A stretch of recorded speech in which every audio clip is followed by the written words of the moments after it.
Hello everyone, this is professor Shahida Bawa. आज जो हम टॉपिक कवर करेंगे वो है meaning and features of service sector. सबसे पहले तो ये देख लेते हैं कि सर्विस सेक्टर होता क्या है। ठीक है, उसका इंट्रोडक्शन पार्ट देखेंगे, उसके बाद हम पढ़ेंगे definition of services and then will study the features, या हम कह सकते हैं कैरेक्टरिस्टिक्स, या हम कह सकते हैं natures of service sector. Alright, so we'll start with the meaning first. What is service sector? See, service sector जो है वो बहुत ही इम्पोर्टेंट रोल प्ले करता है हर एक इकोनॉमिक ग्रोथ के लिए। ठीक है, अब सर्विस सेक्टर में हम क्या बोल सकते हैं? सर्विस सेक्टर में इंक्लूड होता है कंस्ट्रक्शन, ठीक है, बैंकिंग हो गया, then you have insurance, you have communication etcetera. तो कहीं ना कहीं हम ये क्या करें, we are providing the service, है ना। तो service hence plays a very important role in the economic growth of nations. Alright, अब सर्विस सेक्टर क्या है? सी, सर्विस सेक्टर जो है वो एक एक्ट है, या हम कह सकते हैं परफॉर्मेंस, है ना। एक्टर एक्ट्स और ही परफॉर्म्स, राइट। तो सर्विस भी वैसी है। Service is any act or performance that one party offers to another party, है ना। अब फॉर एग्जाम्पल मैं लेक्चर ले रही हूँ, तो यहाँ पर मैं अपनी सर्विस प्रोवाइड कर रही हूँ, किसको? स्टूडेंट्स को। तो आई एम प्रोवाइडिंग और आई एम परफॉर्मिंग और I am acting, okay. So I am one party offering service to another party will be my students, which is intangible. Okay, service जो है वो इंटेंजिबल है, हम सिर्फ उसे महसूस कर सकते हैं, ना ही वो दिखाई देती है, ठीक है, ना ही हम उसे टच कर सकते हैं, पर service can only be feel. Okay, and इसीलिए हम कह सकते हैं कि does not result in ownership of anything. See, हम जब रेस्टोरेंट जाते हैं, हम वहाँ पर खाते हैं, वी कैन नॉट से कि ये जो होटल है वो हमारा है, हम सिर्फ जाते हैं, we eat and then we leave. Okay, वैसे ही अगर हम यहाँ पे टीचिंग की अगर मैं बात कर रही हूँ, अगर मैं यहाँ पे लेक्चर ले रही हूँ, मेरा लेक्चर का काम हो गया, ख़त्म, है ना। नो वन कैन से कि हम इन्हें ओन करते हैं। ऑलराइट, तो इसलिए सर्विस जो है वो एक्ट है या परफॉर्मेंस है that one party offers to another, that is essentially intangible and does not result in the ownership of anything। और जैसे मैंने एग्जाम्पल दिया रेस्टोरेंट का, रेस्टोरेंट एक क्या है? रेस्टोरेंट हम देख सकते हैं ना, ठीक है, वो एक फिजिकल प्रोडक्ट है, पर क्या हम उसकी सर्विस और हम होटल को एक साथ जोड़कर लेकर आ सकते हैं? नहीं, है ना। तो इसलिए its production may not be tied to a physical product.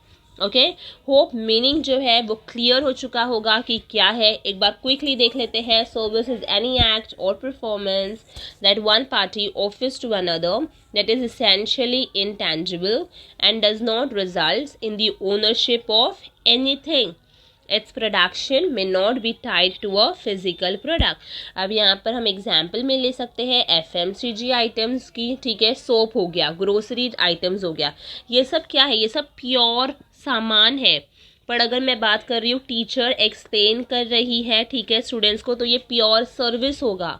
अगर मैं ये कहूँ कि लंच हो रहा है कोई भी रेस्टोरेंट में, तो ये कॉम्बिनेशन होगा, जहाँ पे खाना जो है वो दिखाई देता है, पर जो स्टाफ मेंबर्स हैं वो इंटेंजिबल है, क्योंकि वो सर्विस प्रोवाइड कर रहे हैं। ओके, अगर डेफिनेशन क्लियर है तो डू लाइक, और अगर अभी तक सब्सक्राइब नहीं किया है चैनल तो do subscribe. Okay, we'll go ahead with the features of services। सबसे पहले है intangibility। See, services do not have material form, right? इसलिए तो हम कहते हैं ना कि ये intangible है। अब जब मैंने सर्विस की शुरुआत की, मैंने सर्विस कहा कि बैंक हो गया, इंश्योरेंस हो गया है, एयरलाइंस हो गया है, एक्सेट्रा, है ना। तो सर्विस जो है वो ना दिखाई देती है और ना ही हम उसे टच कर सकते हैं। ऑलराइट, इसीलिए इंटेंजिबल क्या होता है? We can only feel it but we can not see और we can not touch it. Next is inseparability. See, service जो है वो हम सेपरेट नहीं कर सकते। अगर मैं सर्विस दे रही हूँ तो मेरा देना और सर्विस रिसीवर का होना दोनों का बहुत ही इम्पोर्टेंट रखता है ना। For example, services can not be easily separated from the service provider. For example, doctor, see, doctor must be physically present at the time of treating the patient। अब यहाँ पे production as well as consumption, doctor is providing the service and the patient is receiving the service.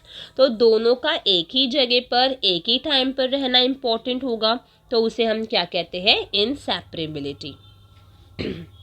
Next is inconsistency. See it refers to the variability, या हम कह सकते हैं heterogeneity, है ना। अब यहाँ पर हिट्रोजीनियस का मतलब क्या होता है, जो हम सर्विस प्रोवाइड कर रहे हैं वो सेम नहीं होगा, होमोजीनियस नहीं होगा, आइडेंटिकल नहीं होगा, है ना। Service keeps on changing, okay. Service performance में differ from one service provider to another. For example, all waiters at a hotel are not equally polite, okay. Teachers in a college may teach differently, है ना। And all sales person may not be equally convincing, okay. हम जब जाते हैं, हर एक sales person इतना convincing नहीं होता है कि हम सामान खरीदते ही है। तो यहाँ पे इनकंसिस्टेंसी, सभी का way of providing service is different with one another, alright. Next is inventory less, या हम कह सकते हैं पेरिशेबल। अब जब हम बात कर रहे हैं इन्वेंट्री लेस या पेरिशेबल का, तो सर्विस जो है वो हाईली पेरिशेबल है। पेरिशेबल का मतलब क्या होता है, हम उसे सेव नहीं कर सकते, we can not store it for future sale. For example, अगर मॉर्निंग फ्लाइट है, ऑलराइट, सीट्स जो है वो स्पेयर में है, एयरलाइंस वाला will not wait to utilize the whole seat and then he'll take off, no, okay. तो spare seats of morning flight of an airline cannot be utilized during the next flight, है ना। तो यहाँ पे क्या हो गया, mass production is not possible, services cannot be stored, तो उसको क्या कहते हैं, inventory less, या फिर हम कह सकते हैं perishable। Next is interaction. See अगर अभी फॉर एग्जाम्पल कस्टमर है, ओके, वह रेस्टोरेंट में गया, उसने कुछ ऑर्डर दिया, खाना जो है बहुत मतलब थोड़ा बहुत स्पाइसी हो सकता है, और दूसरा बंदा होगा उसने लेस स्पाइसी फूड ऑर्डर किया होगा। तो वैसे ही यहाँ पर क्या हो गया कि इंटरैक्शन हो रहा है ना, ठीक है। प्रोडक्शन देने का और कंजम्पशन लेने का, दोनों का टाइम, दोनों का प्लेस सेम होना चाहिए, है ना। तो हमने ये किस में पढ़ा था, इनसेपरेबिलिटी में पढ़ा था।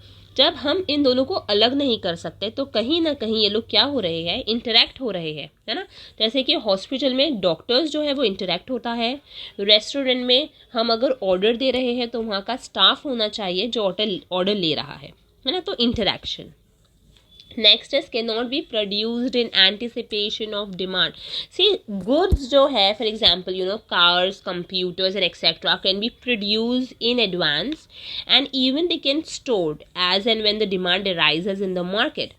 But what about service? Services cannot be stored, cannot be produced in anticipation of demand. For example, one cannot produce and stock hairstyles. Come on, है ना।